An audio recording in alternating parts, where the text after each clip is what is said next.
Old ways won't bring new results for our children, says Catherine Malasha, the chairperson of Namalindi Mother Group in Chikwawa. The 49-year-old mother of one girl and 3 boys regrets quitting school in Standard 8 in the 1990s when girls were under no pressure to learn and menstruation was a cause for shame. She has become a fierce campaigner for every child to learn and achieve their full potential.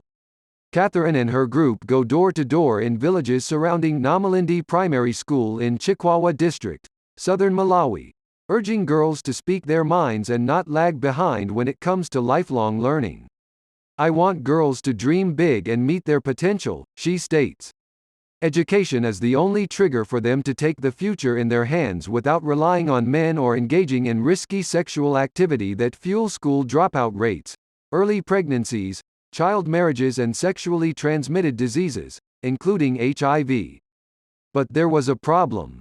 Some girls in her area used to skip classes and others quit schooling due to widespread stigma and gaps in menstrual health and hygiene.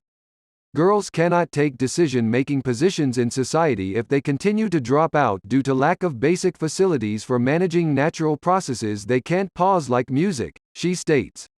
In March 2022, Catherine was among the mother group leaders and teachers trained in menstrual health management with support from UNICEF Switzerland through UNICEF Malawi. The training tackled taboos and barriers that push girls out of school during the monthly periods. It opened my eyes not to keep menstruating girls at home, but to help them understand their body changes and maintain personal hygiene to keep learning as usual. We urged parents and teachers to send the girls to school without fail, she explains.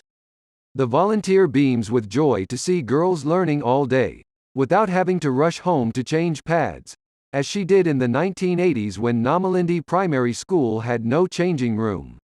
Girls at our school now utilize a standalone changing room that was lying idle. Previously, many girls were shy and terrified to come to school during monthly periods.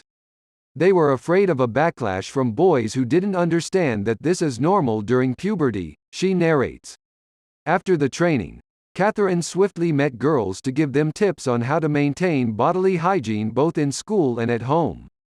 She also convened boys for a pep talk on their body changes, persuading them to stop hurting the self-esteem of girls in puberty and instead support them to beat the menstrual pains.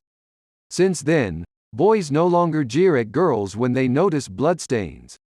They have become our trusted allies in keeping girls in school. They now restrain each other, she states.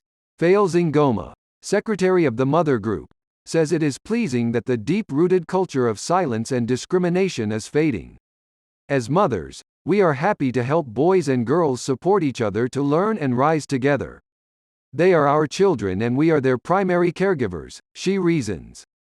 Having learned at Namalindi from Standard 1 to 8, she finds it breathtaking that children freely discuss menstrual health issues regardless of age or gender.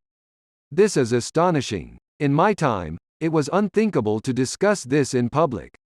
Most girls used to fail simple tests because they had missed several classes due to menstruation, which was a cause of shame both in school and at home, she reminisces.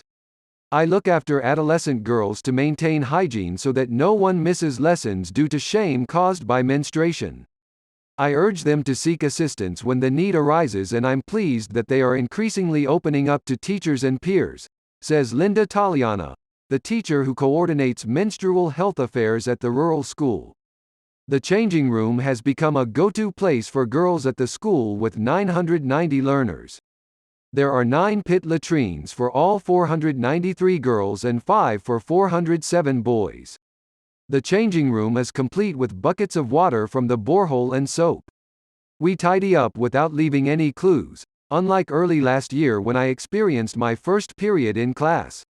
I had nowhere to run and no one to turn to. All eyes were on me, says Alice Mwambeni, 14. The Standard 7 girl received 5 reusable sanitary pads from UNICEF. She dreams of becoming a teacher like her father.